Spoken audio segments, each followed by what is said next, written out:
કેમ છો મિત્રો? સૌથી પહેલાં જય બજરંગબલી. અને આજે છે આપણે વિન્ટરાક ચેલેન્જનો 6થો દિવસ. અને રોજની જેમ હું સૌથી પહેલાં કરી 50 નોર્મલ પુશઅપ, પછી મેં કરી 20 સ્ક્વોટ્સ. અને મને કંઈ ફરક નથી પડતો કે મારા પાછળનું બેકગ્રાઉન્ડ કેવું છે, મારા વિશે 4 લોકો શું કરે છે, શું કહે છે, મને કંઈ ઘંટો ફરક નથી પડતો. આ બધું બેકગ્રાઉન્ડનું પાછળનું બેકગ્રાઉન્ડ માટે પહેલાં બધી ચિંતા થતી, હવે કંઈ ચિંતા નથી, કારણ કે વાત હવે ઈગો પર આવી ગયેલી છે.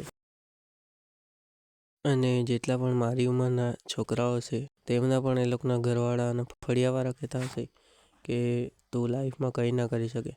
તો ભાઈ ઉઠો અને બતાવો કે તમે લાઈફમાં શું કરી શકો છો, અને ચૂપ કરાવો તેમને.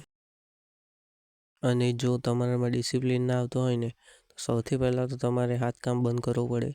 અને હાથકામ એટલે તમે સમજી ગયા હશે કે મેં શેની વાત કરું છું.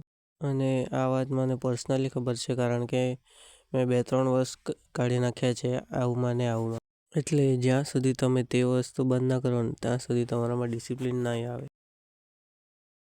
અને તમે જોઈ શકો છો કે વર્કઆઉટ પછીની બોડી કન્ડિશન હવે જોઈ શકો છો તમે.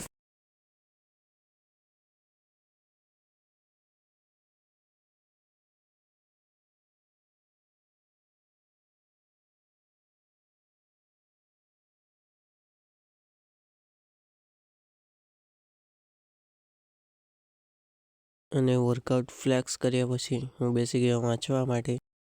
અને તમે જોઈ શકો છો મેં આવી રીતે એટલા માટે બેસી રહ્યો છું કારણ કે ક્રિકેટ રમતા મેં પડી ગયો હતો, અને એ વસ્તુ મેં પહેલી રીલ બનાવી હતી તેમાં પણ કીધી હતી.